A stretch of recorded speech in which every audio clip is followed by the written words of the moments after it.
মা, আন্টিকে এবিসিডি বলে শোনাও তো। টুইঙ্কেল টুইঙ্কেল বলে শোনাও। তুমি তো সারাদিন এগুলো বাসায় বলতে থাকো। I think she is feeling shy. আপনাদের মধ্যে এমন অনেক প্যারেন্টসই আছেন যারা বাচ্চাদের সাথে এমন করেন। বাচ্চাকে অন্য কারোর সামনে কিছু না কিছু বলতে বা ওর ট্যালেন্ট ডিসপ্লে করতে প্রেশার করেন। এই সব কিছুর পরে বাচ্চা যখন কিছু বলে না, তখন কি হয়? Public embarrassment. Not for you, but for the child.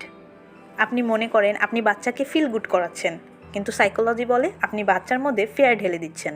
মানে বাচ্চা হঠাৎ করে স্পটলাইটের সামনে চলে আসে, যেটা ওর জন্য দরকার ছিল না। এর ফলে বাচ্চা ফ্রিজ হয়ে যায়। আস্তে আস্তে ও অন্যের সামনে কথা বলা ছেড়ে দিবে। আস্তে আস্তে ওর মধ্যে চলে আসবে পাবলিক ফেয়ার। অ্যান্ড তারপর আপনি হয়তো এটা ভেবে ভেবে অস্থির হয়ে পড়বেন, আমার বাচ্চা কনফিডেন্ট না, আমার বাচ্চা কারোর সামনে কথা বলে না, ওপেন আপ হয় না। ওয়েল প্যারেন্টস, এইসব করে আপনি আপনার বাচ্চার মধ্যে অনেক বেশি প্রেশার, ইম্বারেসমেন্ট, শেম প্রডিউস করেছেন। আপনি ভাবছেন এটা তো মজা, এটা বাচ্চার সেলফ স্টিমকে বাড়াবে, কনফিডেন্স বাড়াবে। But parents, let me tell you, বাচ্চার কনফিডেন্স না এভাবে আসে না। অ্যাপোলোসিসের মাধ্যমে গ্রো করে না, অ্যাকসেপ্টেন্সের মাধ্যমে গ্রো করে।